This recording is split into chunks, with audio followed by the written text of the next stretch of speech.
Shalom everyone, you're all here again, second time for this week. This is actually the recording for Ki Tavo, and the moment I was done recording Ki Tavo, which was literally a couple minutes ago, I realized I forgot to speak about something about the subject of polygamy. So this is a supplement for Ki Tavo for a moment. A very common argument regarding polygamy is a discussion about Adam and Eve being created man and woman, and also Noah's Ark, that there was only male and female, and there was always couples, and there was never more than just couples there, and also Noah himself and his wife, and so on. This is a very, very important argument that I do understand the point that people come from when they say this, and I accept the idea. As I said, I'm not pro-polygamy at all. And the normal, natural situation of most people back in the day, biblical times and so on, was most people married to one wife. And as I said in the previous recording, most people married one wife because it was an economic decision. And also, I don't think that people would have too much energy to start dealing with loads and loads and loads of children and so on. From what we actually know about family, the burial sites, to say from the Bronze Age, is that most families, most people which were buried as families, you see that there's no more than one wife, and you see that there aren't piles and piles of children. Most families, normal sized, even for us today, normal size, 4 or 5 kids, even 3 kids, one wife. It was very common. And so, yes, there is something to the idea that Adam and Eve were only a couple, and in Noah's Ark there were only couples. And Abraham really married only one wife, and Isaac really married only one wife. Jacob was tricked into marrying more than one wife, by the way. But what's really important here is that this argument, by the way, was brought also in the Dead Sea Scrolls, and what I mentioned, the Temple Scroll. And they use that argument, and they also use the argument that David did not know the Torah. No one opened up the Ark to see what the Torah says before the times when the temple was built. So David didn't know, but even there's a problem with this. First of all, there's nothing in the Torah that says that the Torah was placed in the Ark. It was actually said it was placed beside the Ark. So the Torah was something accessible. And also it was very clear that King David knew parts of the Torah, especially from Exodus, because he points out that when he's given the parable of the sheep of the poor man, he mentions the law of paying 4 times and so on. So King David did know the Torah, and I think the Dead Sea Scrolls, the Yachad sect, completely misunderstood a lot of things. But in any case, that's just to mention that, because I think during the recording people thought also the idea came to mind, so I had to at least talk about that for about 2 minutes. In any case, so Parashat Ki Tavo. Ki Tavo is really, we're coming towards the end of everything, of the parasha, of the cycle. I actually only started the cycle in Bamidbar, so there's still going to be recordings for Genesis and Exodus and Leviticus. But in any case, in this parasha we have a large section of blessings and curses, which I really don't want to go into that. This is stuff that I've spoke about already in other programs. Those who are interested, you can just go to Talking Torah, and you can listen to those recordings. But I do want to expand about a few things that we have here. So I don't know how long this recording will be, but there's a few interesting points here. So the first thing we have here is the concept of first fruits. First fruits. What exactly are first fruits? First fruits basically are, they're called bikurim. And it doesn't necessarily mean it has to be the first of the fruits. I mean, what happens if the first fruits that come out are horrible? They take ugly fruits to the temple? Well, one can argue that yes. Why one can argue this is because at the end, I can't remember if it's Leviticus or Numbers. Give me a second here. Yeah, the end of Leviticus mentions that when you do a tithing from your animals, and every 10th animal you mark under the shevet, which is basically a stick, you say this one, you pull it out, you can't exchange them. It says in Leviticus 27, verse 33, it says, "Lo yevaker ben tov lera v'lo yamirenu v'imhamer yamirenu hu v'haya hu v'tmurato yeh kodesh lo yigael." And he will not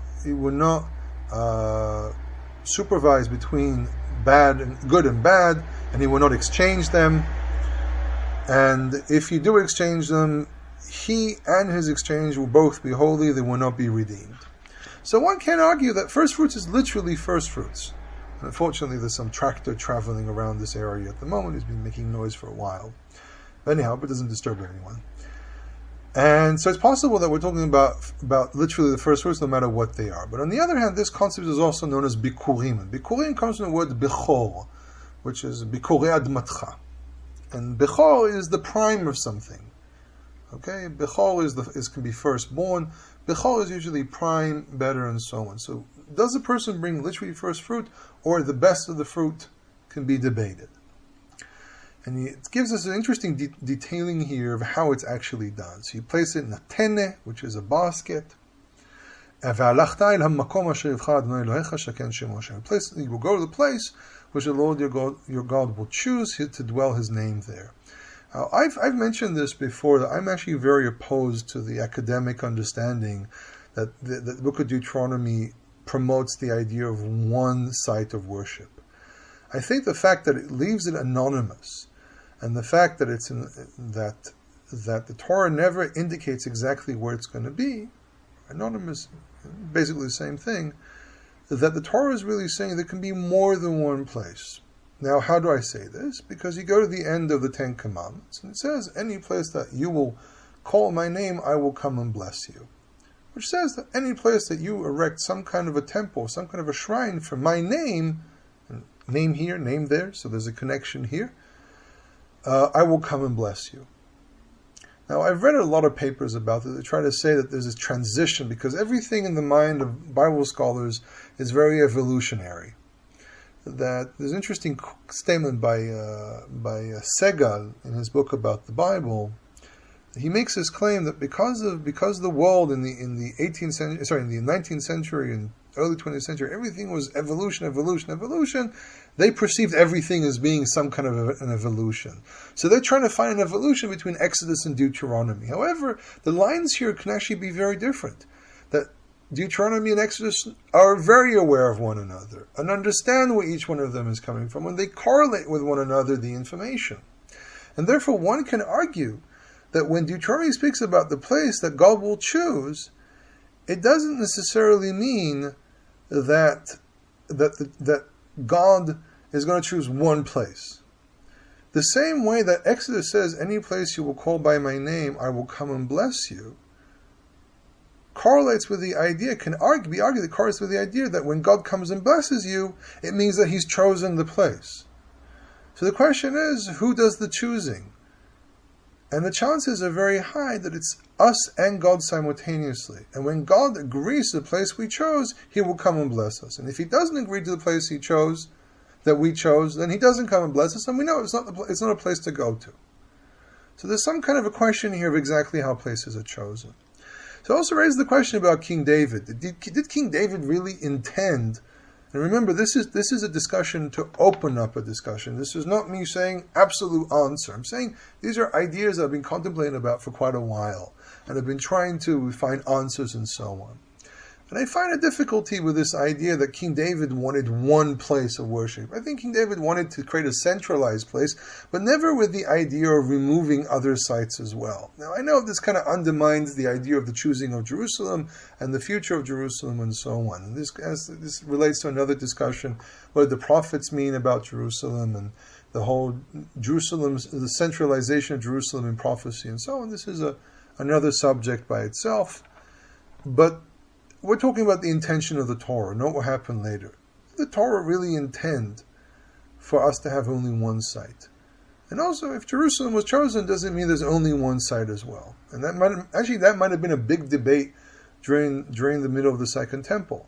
That in Judea at one point, because of the connection between politics and how religion was entwined into it, they started pushing this idea of one site to try to centralize everything under the house of David.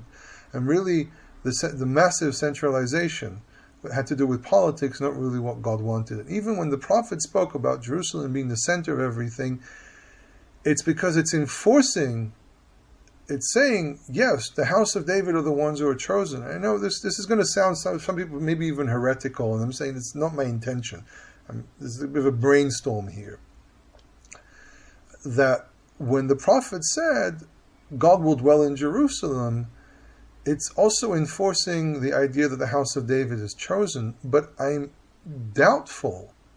Again, we have to comb the verses to find this, but I'm doubtful if even there the intention was to say there can't be other sites of worship. There's one main site, and that's where the name of God dwells in mainly.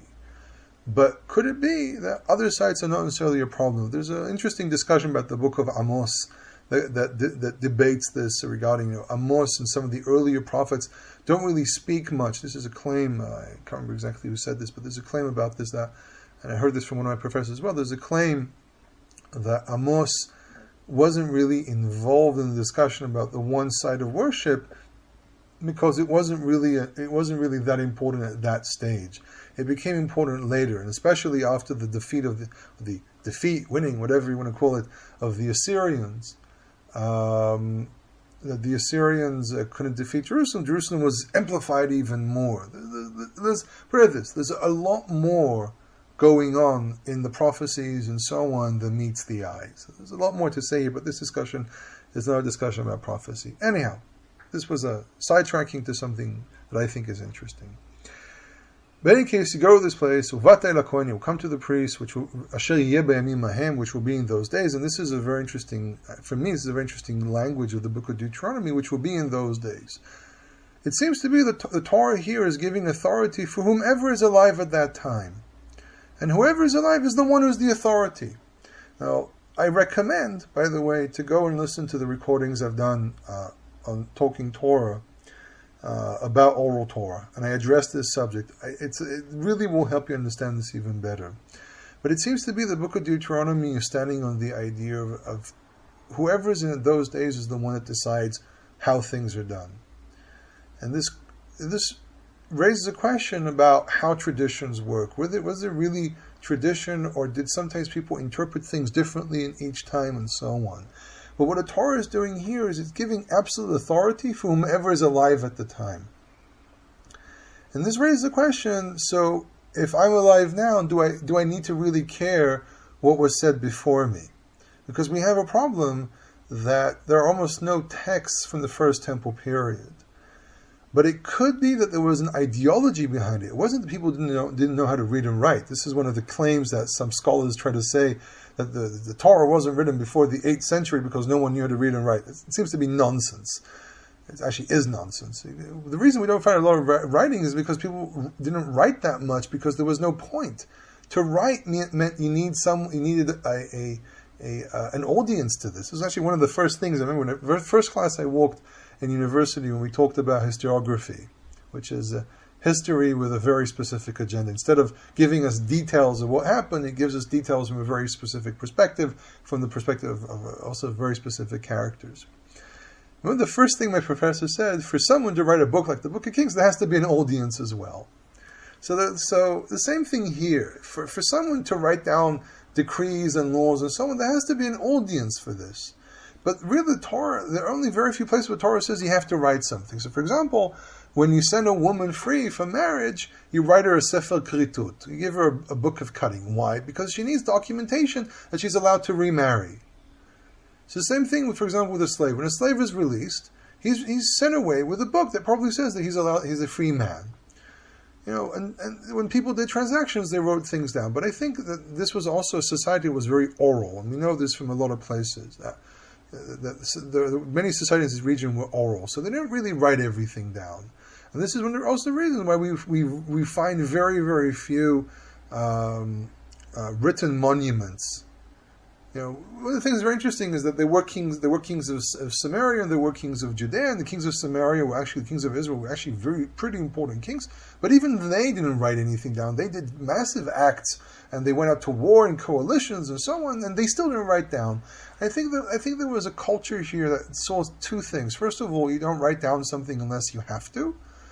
So they didn't have the pompous behavior of the Assyrian and Babylonians and Aramaic kings that went around saying, I did this and I did that. They didn't think like that. So the culture was a culture that wrote down very, very few things because that's the way they saw things. That's the way they understood the world. You don't write every single thing down. But in any case, going back to what we have here, so we have the whole concept of authority. So you don't write anything down, which means you're not going to enforce your authority in your time on latter generations. And by the way, in Ashkenaz, in European Jewry, this practice was continued for a very, very long time. Rabbis wrote down their opinions about things, but they never wrote it down as a psak, as a buying decision that everyone after them has to do it, which raises questions about a lot of the practices today about the Shulchan Aruch and so on, which really contradicts the practices of older Judaism. This is I think something that if most Orthodox people hear this and they'll cringe, and I know, I cringed the first time it came to my mind. But anyhow, you come to the temple and you make this confession, and the confession is always related somehow to saving Israel, the Exodus, and so on. Everything, because the first fruits, the thanksgiving of the first fruits is related to the land. The land is related to the promises, and sitting on the land has to do with God promising to the patriarchs. This is why it starts with Arami Oved Avi. It relates to Jacob, who had to live in exile, which imitates the idea of Israel being in exile in Egypt. This is why these 2 points are connected. But also the fact that we sit on the land because God chose to do so, and we but we are in a covenant with God, and this is why it mentions the Exodus. We're in covenant with God because God kept His side of the promise, and He brought us out and saved us and gave us a Torah. So the first fruits is the Israelite. This doesn't abide, by the way, to priests and Levites. So, for example, I don't have to do this, but it's a mechanism of reminding Israel that we live on this land not as a right, but as part of a covenant, part of a promise. And this is why it's also done in the temple. And then it says, after you do this, you can go and rejoice. This is verse 11. And you will rejoice with all the good, all the produce which the Lord your God has given to you in your home. You and the Levite and the sojourner within you. So here also Torah makes sure, as Deuteronomy repeats over and over and over again, never forget the Levite. Never forget the Levite. Always take care of the Levite. Always take care of the sojourner. Why? Because these are people who don't have land. I, as a Levite, for example, I'm not allowed to own land. This is one of the reasons why I live in an apartment building. I own air. It's a bit of a joke, but it's also a little bit serious. I once contemplated buying land, and then I decided not to do so. Because I, as a Levite, I don't have my 48 cities, but I don't know if I'm allowed to transgress and go and buy my own land and say, okay, now I own land. So I'm not too sure how to deal with this, but for now I am refraining from buying property and so on. And also what the Torah is making sure is because Levites, taking care, giving from yourself to someone else is not always an easy thing. So the Torah emphasizes over and over and over again. And even after the Torah emphasized this, it was abused over and over again. To this very day, you have so many people trying to grab other people's money, claiming different claims. I'm this, I'm that, and so on. And then people who are the ones where Torah actually says you're supposed to give to them get ignored. The poor, the widow, Levites, and so on. Then there's also a few people I heard that started claiming they're Levites, and it's kind of interesting how it correlated with a recording I produced some time ago. But anyhow, without making any accusations, it's the funny thing that I realized. The whole subject of money is so corrupted, it's almost sick. Then we have verses 12 to 15 that relate also to the subject of tithing. It says, Ki Tavo aseret kol maaser tvotecha b'shana shlishit shnat hamaaser. When you finish to tithe, or the tithing of in the third year, the year of the tithe. This is a really interesting concept. V'natata leLevi lager leyatom v'lealmana v'achlu b'sharecha v'saveo. And you will give to the Levite, the sojourner, the fatherless, and the widow, and they will eat at your gates. What is this Shnat HaMa'aser? This is an interesting thing, because on the one hand, in other parts of the Torah, especially in Numbers, it sounds as if you give a tithe every year to the Levite. On the other hand, it says on the third year, which is called the year of the tithing. So how do you organize this? I once made a recording about the whole 10% and so on. But to me, in my opinion, the way I understand it is it's called the year of the tithe, really because it relates to what it says in the beginning. When you finish tithing or your tithe, it seems to be that there's an internal cycle inside the 7-year cycle. There's a 3-year system. And my opinion is that the third year is a year where you get rid of everything. In other words, because there are several types of tithe, and sometimes a family literally will not have the physical ability to finish all the tithes that they have. Even if they take out the tithe to the Levite and give everything out. And but also there's no promise that enough Levites in their area for Levites to finish. So they put out and people take whatever they take. And this, it's a tithe, so you might have the responsibility of bringing it back to your house and keep it safe until someone else needs it. And by the end of the third year, you might be stuck with a large quantity of tithe, of things that are left from the tithe to the Levites, the things which are left from the tithe you take to the temple to celebrate. You'd be left with a lot of things lying around. So I think, in my opinion, is the year of the tithe. It's not that every third year you give a tithe to people. I think the tithe is every year, but this is a unique tithe. This is where you take anything that might be left over, including what you have to give on that year, and just put it out. And anyone, a Levite, anyone that's needy, a Levite, a sojourner, a fatherless, and a widow, have the right to take from this. Up to now, everything was reserved to specific groups. Your tithe you take to Jerusalem. In our case, that we have Jerusalem. The Jerusalem is the center of everything, and the one that you give to the Levites. At this point, because you might be left with things, you get rid of them. And this makes it this year is also unique, marked by the fact that there's again another confession that one makes. And this confession relates to the man says, I gave to the Levite, to the sojourner, fatherless, and the widow. But also it says in verse 14, I did not eat when I was a mourner. And he did not get rid of it. I did not eat it, consume it. Ba'al can mean to burn, but also consume when I was unclean. So this doesn't relate just to giving to the Levite and so on, but also relates to what this person is allowed to consume. And this is why I hold of the opinion that the third year is a unique year, on the sense that it's when you clear out your stocks, you clear out anything that might be left. Because you can dry most of this fruit, and grains can be dry and so on. So this can be a lot of things that went through a process of drying and making them and preserving them for the rest of the years and so on.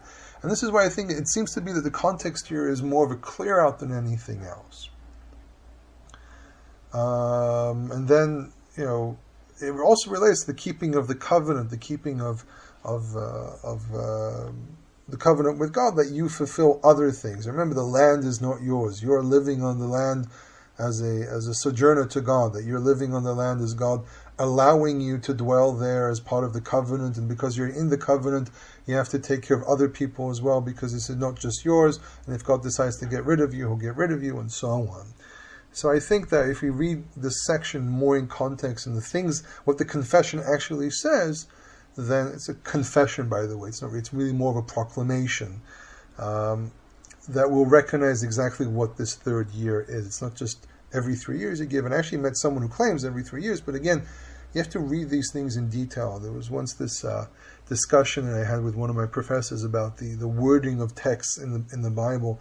And the thing that really came out, the thing that really stuck out to both of us, was the fact that the language of the Bible in many places is very specific, very detailed. And some things you really have to go word by word to really pick out everything that's being said. And it's not just someone's exercising trying to find, I'm going to find some secrets and so on. Really talking about that there's a thought behind how the text is designed. And there's a thinking process when the text was created. And it's not just random, someone rambled along. There's a way of thinking. Things are built in a coherent way. Words are chosen to relate to something else. As I said earlier, with the whole Shaken Shem Mosham, putting his name to dwell there, it reminisces on what we have in Exodus and so on. So I think that it's very important to read these sections very, very closely. There's a lot of other things that can be said here. We have the blessings and the curses. There's an opinion that says that, by the way, though the text we have in front of us in chapter 27 is only Arur Ha'ish. Arur, by the way, is the word for cursing. Kalal usually means, the root lekalel usually means to disrespect. For example, kalel avivi imo mot yumat. Many people translate as he who curses his mother and his father will be put to death. However, we're not really talking about cursing, we're talking about disrespecting. So the form arur is more to put a curse on someone, to not just disrespect, but just curse them, say that they're damned, and so on. And there's an opinion actually says that in parallel to the curses, there were also blessings. This is why you have the mountain of blessing and the mountain of cursing, because the parallel of this was also saying blessings. That if it says Aru Ha'ish, and then they said the opposite, Baruch Ha'ish, and so on. It's an opinion. The text doesn't say this, but it's an opinion. Another very interesting thing here is, unlike the curses in the book of Leviticus, the blessing curse in the book of Leviticus, this doesn't necessarily end with kind of a comforting element at the end. In Leviticus, it ends, and even if in their land of exile, remember them and remember the covenant of Abraham, Isaac, and Jacob, and so on. Here, we actually don't really have that, which is very, very interesting. In any case, these are the subjects I want to talk about for Ki Tavo. I hope people enjoyed this. I hope it wasn't too controversial. Sometimes some things that I might brainstorm about can cause people to jump. I actually had that this week as well with something else. I had to explain myself. So again, if you're not too sure what I meant, if it's not too clear, please, by all means, send me an email, ask me about it. We can hash this over as well, and we can come to a better understanding. I do not believe in just sitting by myself and I understand everything. I believe that we need to communicate and try to understand things together. In any case, everyone have a wonderful week. Have a wonderful Shabbat. I want to wish everyone a Shabbat Shalom.